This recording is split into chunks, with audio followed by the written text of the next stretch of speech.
So now that Nick Shirley has sort of blown the lid, the proverbial lid on this fraud story in Minnesota, other independent journalists, content creators are doing the same. They're sort of doing the same thing that Nick Shirley did.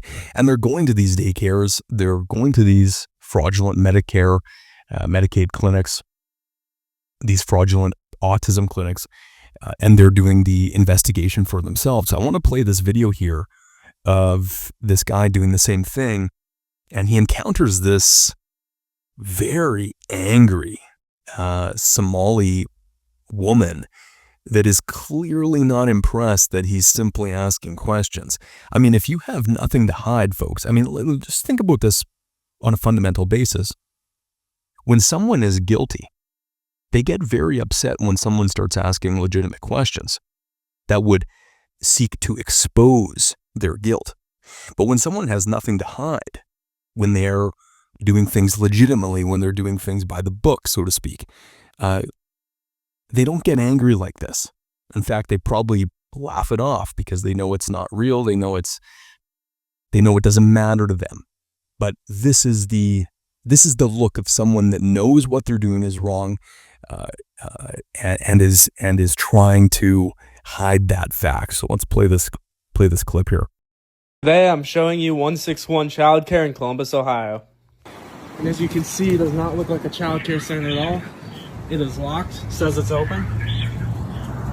There's a little desk right there, but the ceiling's all falling out and stuff like that. And if you come around back, you can see that this place is just a total dump.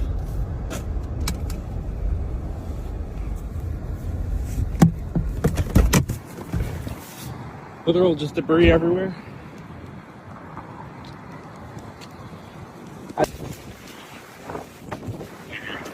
This is a question. How do you enroll? How do you enroll your children here? You can't do that? No kids? So how can I enroll my children? It says you get public money through Ohio. You get money through the state of Ohio. This is a money that gets. That was actually Ohio, and what we're seeing now, as this story gets bigger and bigger, is that this fraud is happening in many other states as well. So we'll see where this goes. But I mean, people want action. They want real results here.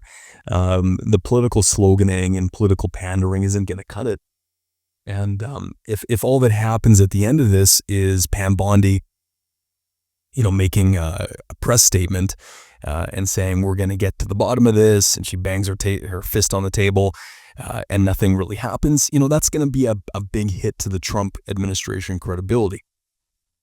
But now that the fraud is sort of hitting the every corner of the internet, really, there are many members of the Somali community posting videos basically trying to demonize the American public, and you can really see the deceit and the anger and the hatred that they have about the fact that people are exposing this fraudulent system that's happening in America. So let's go ahead and take a look at this video, because this guy just totally is, you can just see, folks, how angry he is that people are starting to notice and look at the Somali community. Only Americans who's concerned with the Somali business is the ones who have no life. They have a lot of time in their hand. They broke. They don't have no money, no ambition, nothing. Is that you, folks? Do you care about the fraud in Minnesota? And is that because you have no life? Is that because you have no ambition? I didn't think so. They don't even have hobbies. They depressed. They lonely. It's always those type of people who care about situations like this. People who have something going on for their life, right? They're busy in their career, their family, they taking vacation, they're enjoying their life. They're not concerned with the Somalians in Minneapolis, Minnesota.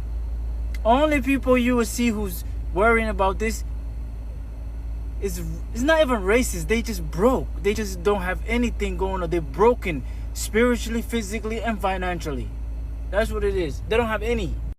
So obviously, this Somali scholar, this high IQ individual, I'm just kidding, by the way, that total bullshit. You know, obviously people care about the fraud, not simply because they don't have money or no ambition. I mean, what he's saying is just completely nonsensical.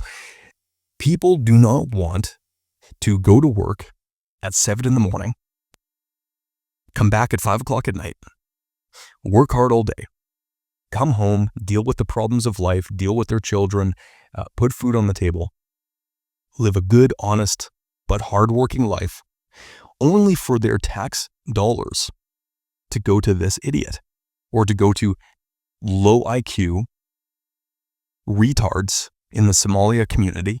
I said it. It is what it is. That are frauding them, scamming the American taxpayer out of billions of dollars. Billions of dollars. Okay? That is why people are paying attention to this story. That is why people care.